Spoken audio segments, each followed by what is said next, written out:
Firman Tuhan pada pagi hari ini ada dua sesi, dan yang pertama akan dibawakan langsung oleh yang terkasih Bapak Pendeta Lambe STH. Beliau merupakan Ketua DPD Kopassus Mission Indonesia Sulawesi Utara. Kepada Bapak Pendeta disilakan. Shalom. Salam sejahtera bagi kita semua dengan Tuhan kita Yesus Kristus. Sebelum kita akan membaca serta merenungkan akan firman Tuhan, kita minta kekuatan serta pertolongan dari Tuhan kita Yesus Kristus. Kita berdoa. Bapa, demi nama Tuhan Yesus Kristus, Engkau adalah Sang Firman yang hidup, yang telah menjadi manusia, yang memberikan kami kekuatan serta keselamatan atas kehidupan kami. Kami bersyukur, berterima kasih atas waktu, kesempatan yang Kau berikan dalam kehidupan kami, sehingga kami boleh memuji serta membesarkan akan nama-Mu. Dan hari ini pula Tuhan, kami akan belajar bersama-sama akan firman. Bagi hamba-Mu yang akan membawakan firman, biar kiranya bukan kepintaran hamba-Mu, bukan kehendak hamba-Mu, melainkan kehendak-Mu yang jadi. Dan jika ada kuasa kegelapan, kuasa iblis yang coba-coba mengganggu akan jalannya ibadah kami ini, kami bersatu hati, kami ikat, kami patahkan, kami tolak hanya di dalam nama Tuhan Yesus Kristus, agar keluar dari tempat kami ini, sehingga kami bisa mengerti, memahami, belajar bersama-sama firman-Mu dengan baik dan benar. Inilah doa kami dalam nama Tuhan Yesus Kristus adalah Sang Firman yang hidup. Haleluya, amin. Saudara-saudara kasih Tuhan, kita akan baca Alkitab. Pembacaan Alkitab kita terdapat di dalam kitab Lukas 16 ayat 19 hingga ayat yang ke-31. Lukas 16 ayat 19 hingga ayat ke-31, dan perikop pembacaan Alkitab kita tentang orang kaya dan Lazarus yang miskin. Ada seorang kaya yang selalu berpakaian jubah ungu dan kain halus, dan setiap hari ia bersukaria dalam kemewahan. Dan ada seorang pengemis bernama Lazarus, badannya penuh dengan borok, berbaring dekat pintu rumah orang kaya itu, dan ingin menghilangkan laparnya dengan apa yang jatuh dari meja orang kaya itu.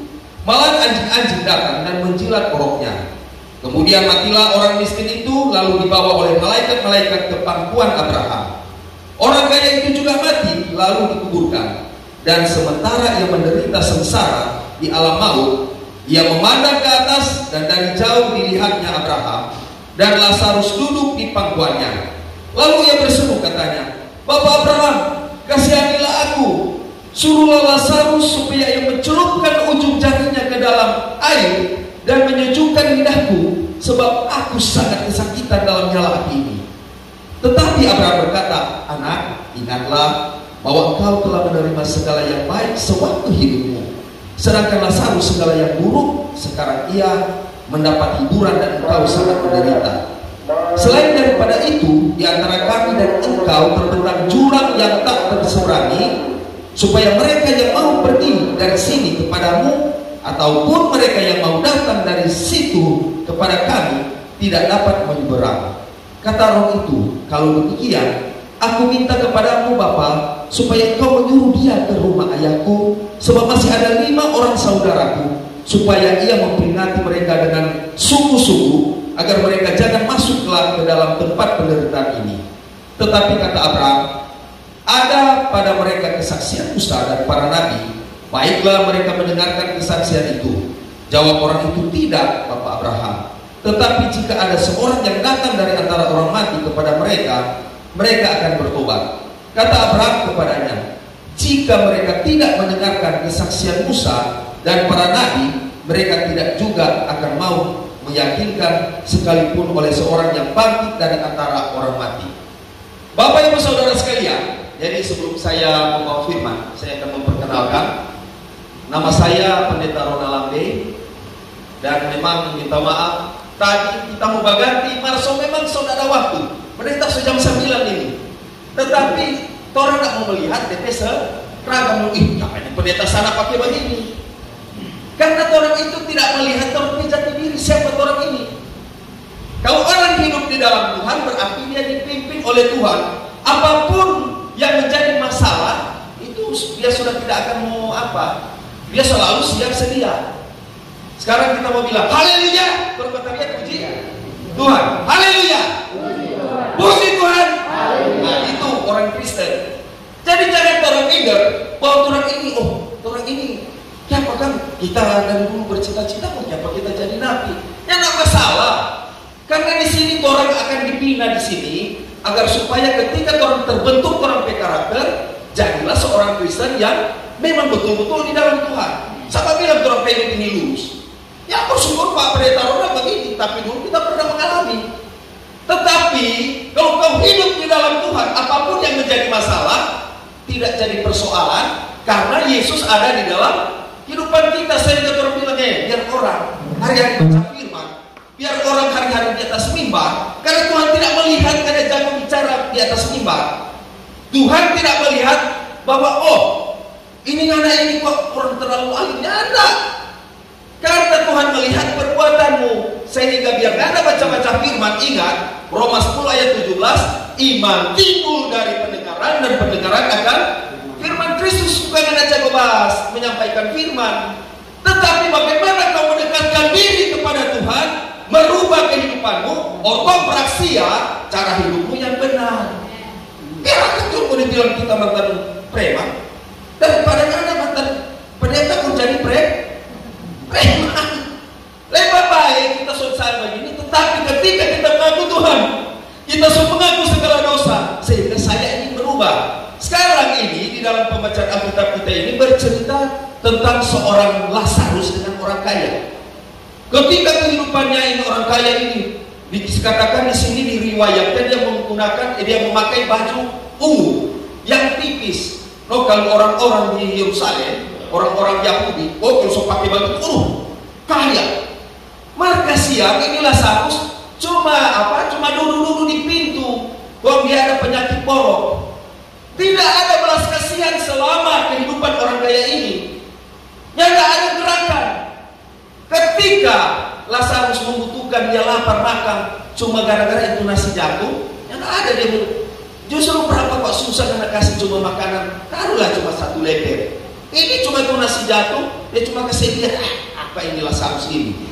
Dan dia pikir, anakku ini sampah. Tetapi dikatakan di dalam Alkitab, tiba-tiba orang kaya ini dengan Lazarus sama-sama mati. Lazarus dulu mati, kemudian orang kaya ini mati. Ketika ini orang kaya ini mati, dia terbuka mata. Aduh, di mana ini? Orang Tuhan, bagaimana sekali ini? Ternyata orang kaya ini berada di Hades. Saya akan berbicara tentang ada tiga tingkat daripada neraka. Yang pertama disebut Hades. Jadi kalau Hades itu dalam bahasa Yunani disebut Hades, tempat orang mati. Dalam bahasa Ibrani disebut Sheol.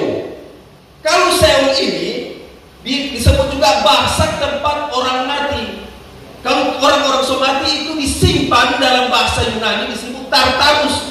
Disimpan sementara sehingga sambil menunggu pengadilan Kristus. Di Hades ini, bayangkan ada setan-setan iblis. Jadi kalau biasanya menyambung ayam, ini tidak ada di sini ya. Ini cuma contoh. Pendeta ini asal-asal bilang. Ini cuma contoh. Biasa menyambung ayam, nanti di sana ayamnya menyambung. Orang itu siksa kita, orang panas. Ini orang kaya bilang, aduh, Pak Bram, tolong aku bilang ke kepala suruh sana. Saya di hijau itu air kita rasa kehausan. Kalau di Hades ini saja tidak ada kesempatan lagi orang mau bertobat. Bertobat apa? Karena Tuhan memberikan kesempatan, bro, bertobat. Saya bertobat. Kembalilah ke jalan yang benar. Jangan ini baru di Hades. Ini belum bercerita neraka kedua. Belum ada pengadilan Kristus. Coba kita buka di Amsal 7 ayat 27 dikatakan, rumahnya adalah jalan ke dunia orang mati, yang menurun ke ruang-ruang maut, artinya tempat orang yang sudah meninggal berada di barzakh. Simpan sementara. Jadi jangan bermain-main dah. Pendeta Ronald bilang ke hoax, nah coba kan mati. Aduh, ya aduh betul so ini so. Kemudian coba kita lihat di Yesaya 14 ayat 11 dikatakan, ke dunia orang mati sudah diturunkan kemegahanmu dan bunyi gambus-gambusmu, ulat-ulat dibentangkan sebagai lampik tidurmu dan cacing-cacing sebagai selimutmu. Artinya di dalam alam barzakh, orang yang sudah mati, tubuh kita akan dimakan oleh ulat-ulat belatung. Ya bersyukur, orang tidak tahu ini kehidupan ini misterius, Bapak Ibu Saudara sekalian. Hari ini saya menyampaikan firman Tuhan. Ya Pak, kalau kita cuma mau cari tenar di sini ngapain? Mau cari apa? Mau cari muka, bikin apa? Saya tak peduli kita pakai baju ASN, bukan. Tetapi ketika kita mau hidup di dalam Tuhan, betul-betul kita memberi diri. Saya ini dari seberang, saya tidak mau menjelaskan. Tetapi karena Tuhan Yesus yang bawa, sehingga sampai sekarang banyak pendeta yang kita kasih ajar. Tak putar kan? Kenapa? Karena hari-hari sekarang ini, so Tuhan bekerja Bapak Ibu Saudara sekalian. Coba lihat sekarang perang dunia di mana-mana, perang dunia ketiga. Biarpun kena jago, biar anak sompoi boleh terbang, marudal bayi habis kan. Berapa kilometer? Vladimir Putin, ya serang, dia pakai DP apa rudal. Ukraina rata. Sekarang mau kasih jago mana? Biar dia kena baterai, iya ya Pusanti. Waktu masih hidup, iya ya Pusanti, sampai di sini. Waktu pakai itu, bro masuk gereja, aduh jangan. Ini berarti bertentangan.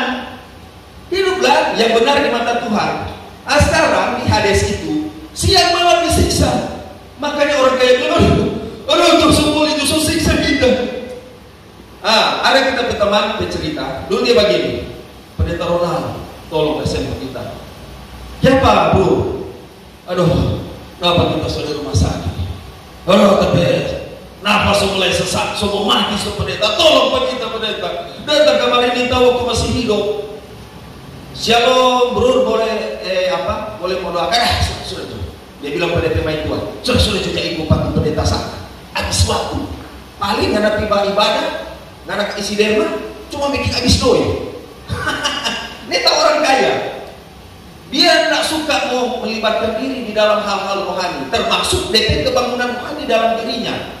Ketika semua mulai tedek, so dua hidung ini selang dua hidung di sini selang ketampa.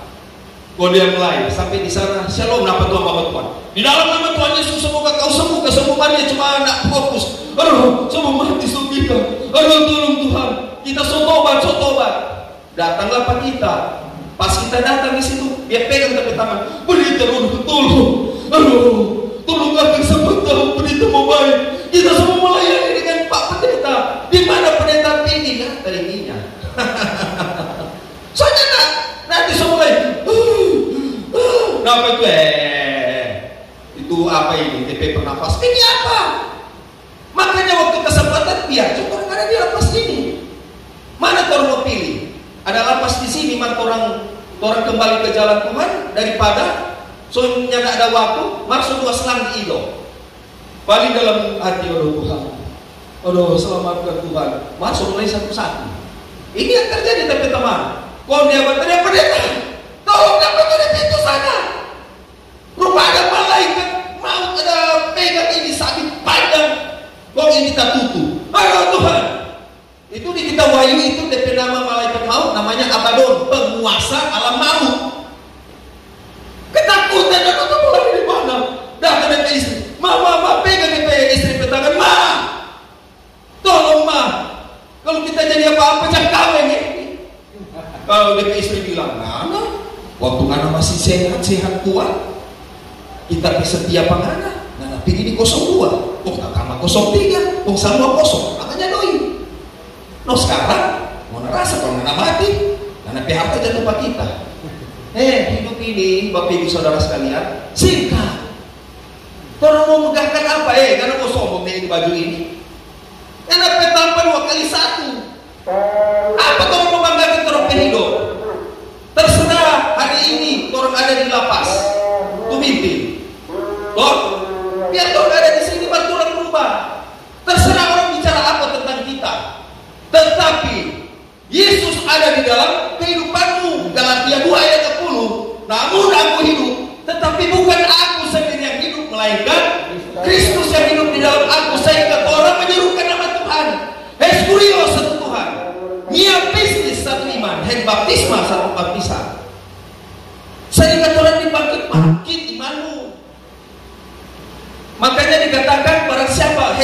Dia bilang begini, Holegon en auto, menein opelei katos ekeinos, peripaten kai autos hotos peripaten ini bahasa asli di dalam perjanjian lama, perjanjian baru menggunakan bahasa Yunani. Orang siapa mengatakan bahwa ia di dalam dia, ya dalam Yesus Kristus, yang wajib hidup sama seperti Kristus telah hidup, sehingga orang bisa bebas. Yang kedua, supaya mau persingkat, yang kedua, neraka yang kedua namanya Gehenna. Tingkat pertama disebut Hades dalam bahasa Yunani, atau dalam bahasa Ibrani disebut Seul, atau disebut Barsah, tempat orang mati disimpan, Tartarus disimpan sementara. Neraka kedua adalah Gehenna. Di Gehenna ini soe, dia pentingkan siksa lebih siksa. Karena dikatakan Wahyu 20 ayat 15 dalilnya. Dan setiap orang tidak ditemukan namanya, Alo, Mince, Joni, dan setiap orang yang tidak ditemukan namanya, ditulis, dicatat dalam kitab kehidupan itu, akan dilemparkan ke dalam lautan api itu disebut Gehenna.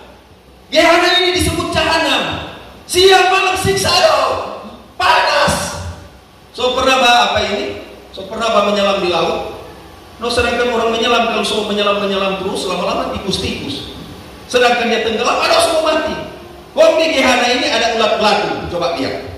Yesaya 66 ayat 24 dikatakan, mereka akan keluar dan akan memandangi bangkai orang-orang yang telah memberontak kepadaku. Di situ ulat-ulatnya tidak akan mati dan apinya tidak akan padam, maka semuanya akan menjadi kengerian bagi segala yang hidup. Ulat belatung tidak akan mati walaupun ada api di Gehenna itu. Ulat belatung hidup. Kaget-kaget, Tuhan dia pada suka mati itu. Dia masuk di lubang telinga. Dia ada Tuhan siksa. Biarkan kita jadi narapidana kalau kita bertobat, daripada karena jadi orang baik karena kembali jadi kejahat. Bersyukur ketika mendengar firman ini, Tuhan hari ini kita mau berubah, kita mau melepaskan kitab kehidupan, kita mulai mau hidup di dalam Tuhan. Hari ini Tuhan kita mau bertobat, kembali ke jalan benar, tak usah jolia orang berhasil. Tuhan hari ini kita gagal. Satu saat karena kita so hidup di dalam Tuhan, kita akan berjuang dan akan menjadi orang yang berguna bagi masyarakat, bagi negara. Orang mencintai orang keluarga, sehingga keluarga hari ini kita buruk, tapi satu saat kita akan lebih baik. Amin. Semangat Bapak Ibu Saudara sekalian, jangan pernah putus asa. Orang yang putus asa, DP hidup itu selalu terikat dengan pikiran, ada akar pahit. Orang yang putus asa dia tidak punya harapan. Tetapi ketika Yesus ada di dalam hidupmu, buka, dia mengetuk pintu hatimu. Sadar, kembalilah ke jalan benar. Karena dia sayang, dia cinta pada orang semua. Sehingga orang petambah bukan di dunia ini, bukan di lapas ini, melainkan di sorga. Nah, semoga mungkin renungan PD ini bermanfaat buat kita semua.